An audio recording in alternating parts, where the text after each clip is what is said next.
High risk to reward trading in Forex. How does it work? What to consider? In this video I will explain how this works, but also the dangers of this, which are things that most people don't talk about. And if you are someone that trades with high risk reward, you definitely want to watch this video till the end.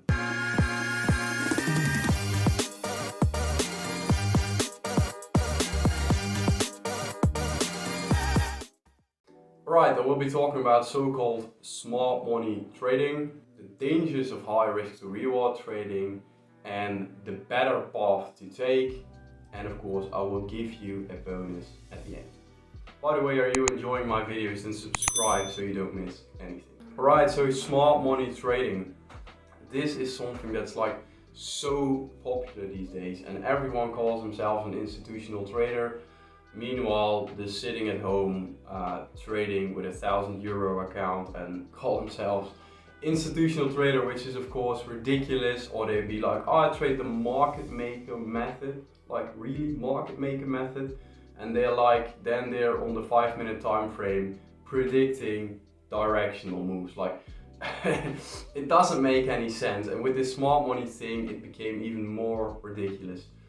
Originally, smart money trading is basically a way to defining how smart money enters the market, and then how you can potentially see that on a chart and then join the smart money player. That's essentially where the whole idea came from, but this just blew up and a lot of people talk so much nonsense about, oh, bigger players do this and I'm an institutional trader this, and oh, this is the candle where the bank entered, and all these type of things. You guys, if you've been watching my channel, you know my opinion about this bullshit, basically.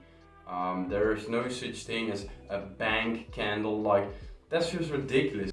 Like, do you really think a bank is looking at a candlestick chart and be like, okay, I'm going to buy here this candle, this is going to be my bank candle? Like, do you know how silly that sounds? And always I ask people that tell me this is the bank candle, I ask, which bank do you work for? And I never ever get an answer. So like, bear in mind guys, if you read anything about smart money concepts, be very skeptical. Smart money trading is like basically copy paste of what supply and demand trading used to be in the past, and now they just have these fancy words for these things. But there is some truth to what's being told about smart money trading. And I want to dive into that, and I want to dive as well into like, what are the dangers of so-called smart money trading that people nowadays talk about. So let's go to the charts and I will give you some explanations. Alright, so the dangers of smart money trading. You guys know I'm a huge statistic geek, so let's take a look at statistics. On the screen you can see an equity curve simulator, and you can basically plot in statistics, and it gives you the possible outcomes based on your current statistics, such as win rate, average R, etc. I filled in a 10k account with a 30% win rate, which is probably even a bit high for most smart money traders, but let's say that's the case. So let's say they have a 30% win rate and a 4-to-1 reward to risk ratio. So they risk 1 to make 4. So this provides you with an edge.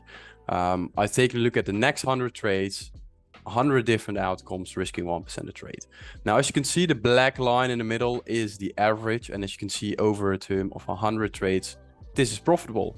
But if we zoom in and let's take a look at the first 20 trades. Look at all these lines below this blue line. These are all in drawdown. So after 20 trades, quite a bit of them are in drawdown. And like, that can be for any strategy, but the lower your win rate is, the more lines there will be. If we take a look at 40 trades, we still have quite some lines just being in a drawdown after 40 trades because your win rate is so low. So in terms of like having these types of statistics, you can have after 20 or 40 trades be in a drawdown. And can you handle that? That's like the big question. Like, if you can handle this, like, fuck, don't listen to what I'm saying. But I know most people can't. And I have showed this before, but let's take a look at this. If you have a 30% win rate, there is 100% chance you're going to have 8 losses in a row within your next 100 trades with a 30% win rate. Almost like this, a 90% chance you're going to lose 10 times in a row if you have a 30% win rate. So that's like a lot to handle. And like I've said this before, but what this doesn't tell you is that after you had your 10 losses and then you win one, you can have 10 again, 10 losses again. So like, imagine what that does to your psychology. You keep taking the best setups, it looks amazing, smart money stuff, whatever it is, and you take your trade and you lose. Pick the next trade, it looks amazing and you lose. And you pick the next trade, it looks amazing and you lose again and again, because that's what happens if you aim for these huge targets. This is just pure mathematics. You can't lie. Mathematics don't lie. So like, this is real, guys. And if you're trading these huge targets, your win rate will be in this area. And if your win rate is in this area, this is what you need to consider. This is what will happen to you. And my question to you is, can you stick to your plan when those things happen? So that's like the most overlooked thing with terms of smart money trading, but this is very dangerous. The other thing that's very dangerous about smart money trading is, let's say that you, and I will draw this out to make it way more clear for you guys. Let's say this is your equity curve. You get a 4R winner. Then you get your 10 losers in a row. Then you're down here. Then you get another 4R winner. So you're back here. So this is your break-even point and you're almost break-even. Then you miss the next trade, and the next trade turned out to be a 4R winner. Then you get a 5 losing trades in a row. So you're back down here again. Then you get the next trade. Then you're here again with your 4R winner. And then you get 5 losers in a row again. And then you're down here. And then you miss the next winning trade for whatever reason. And I'm not over exaggerating. If you have a big high risk reward ratio setup, then you become really dependent on the winning trades. And missing a winning trade has way more impact. Consider that, please. Consider that. So now your equity curve looks like this. You're frustrated as hell because you keep losing, and you miss 2 winning trades. Like, of course, like, anyone can miss 2 trades. It's normal. But if you're, let's say your average 1 to 2, then the impact isn't as big as if your risk reward's 1 to 4 or 1 to 10. If you miss a 10R winner, that's like insane returns that you miss over time. And then you get 5 losers after that, and it just frustrates you, and it frustrates you. So in terms of practicality, high risk reward ratio trading is just not practical, guys. It looks great, but it's not. And if you, let's say we got your risk to reward here. So your stop is 5 pips, which, like, so many people use a 5 pip stop with these high risk to reward, and your target is 50 pips. So your risk to reward is 1 to 10. All of a sudden, news comes out, liquidity dries up, and the market is in this area. So it's like you're up a bit, you never move your stop, and then all of a sudden news comes out and you get this move. Price goes down, and since liquidity dried up, you will get some slippage on your order. And let's say you get a 5 pip slippage. That means instead of losing 1%, you now lose 2% because you get 5 pip slippage. And like, this can even be more. If you trade bigger size, you can easily get 10 or 15 pip slippage depending on the instruments you trade. So you lose like 2, 3, 4 times as much as you want to. And the impact of slippage is big if you use tight stops. But if your stop is 50 pips and you get 5 pip slippage, like, that doesn't really matter that much. But if it's like 5 pip slippage on a 5 pip stop, that's a lot. So with these high risk reward ratio trades, you get the problem of slippage. So the impact of slippage is way higher. You also have the problem of big losing streaks, and you have the problem of the huge impact on winning of missing winning trades. So all in all, you got 3 things that really work against you if you trade with higher risk to reward ratio. And like, that's like why still do it? Like, I guess because the marketing is great, I guess because it looks good, but when you're a retail trader, you already have like the hardest game in the world and you want to make it easier for yourself. And then I see people trading like this and they make it so hard for themselves. They have slippage almost every trade when there's a big move. And then they have big losing streaks and they dig themselves psychologically into a hole. And then they miss the next trade because, I don't know, they were having dinner with the parents and they missed the next big winning trade. And then they even feel like more like shit. And it goes on and on and on. So you make yourself very, very difficult. And those are a few of the dangers of smart money or high risk to reward trading, whatever you want to call it. Alright, so you now know more about the dangers, but what's actually the better path to follow?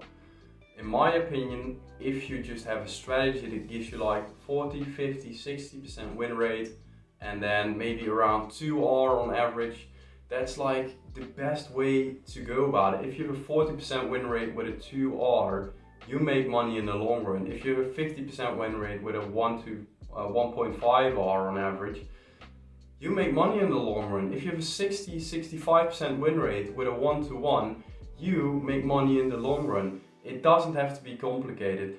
And realize that the higher your risk reward, the lower your win rate is. And the lower your win rate is, the bigger your losing streaks are going to be. And the more you're dependent on huge winner, and the more you're dependent on huge winners, the more luck is involved and the more impact missing a trade has.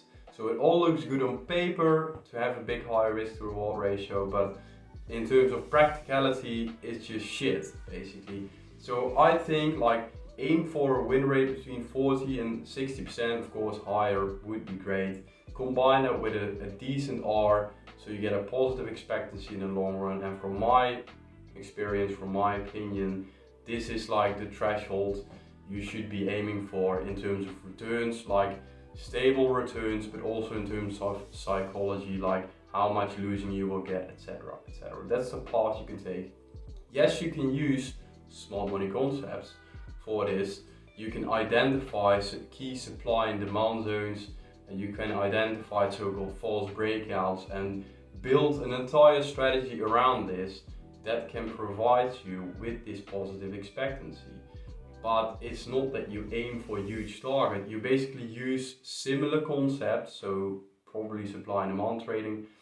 You use this concept, but in a more like smart way, not aiming for the home run every single time. So if you have been using these concepts, realize that half of them are shit and promoted with bullshit stories. Pick the ones that actually make sense. So the order splitting, the supply and demand, the absorption of liquidity, when there are so-called false breakouts, these things actually make sense. These things actually have been proven. But like these bank candles, like ditch that stuff immediately. Focus on what works. Build a strategy around these concepts that you like, that fits with you, that's rule-based, and start testing and find your edge that way. That's probably the best way to go about your trading journey. I've had conversations with so many small money traders, and basically they all said to me it looked so appealing in the beginning, but when I tried to actually do it in the live markets, trading with high risk to reward, it all turned to shit. And every single time I have to tell them it's unrealistic to aim for these targets. There's a better way, there's an easier way to do things. And very often when I speak to them a few months later, they're very thankful that they listened to me and that they actually were realistic about what they were doing. They knew it looked good in paper, they knew it didn't work in the real markets, so they adjusted. And if you are at this point right now where you're like, okay, I'm trading these high risk reward ratios, I don't have any success with it, ditch the stuff that doesn't work, build an edge around what you have and what works, and just have normal statistics. Have 40%, 50%, maybe 60% win rate, and aim for just normal R, and you will see that it improves your psychology, but also your results. I hope this was very clear. I hope you didn't think I was a bit of a cunt, a bit negative, because sometimes I can get a bit negative when I talk about these topics such as smart money trading. But let's go on to the last part, because I promised you guys a bonus. if you are watching right now and you are someone that uses these high risk to reward ratios and you're struggling, then I have something for you. Below this video is a link to my website. There you can book a free Zoom meeting with me, free, so you have nothing to lose. And there we can talk about your situation and I can give you some guidance on how you can go from where you are now to where you want to be, which is probably consistently profitable trading. So if it fits you, click the link down below, book a call with me and let's get you started. Let's build some strategies that actually work for you. Let's get this started, guys. Thanks for watching, see you in the call and see you in the next video.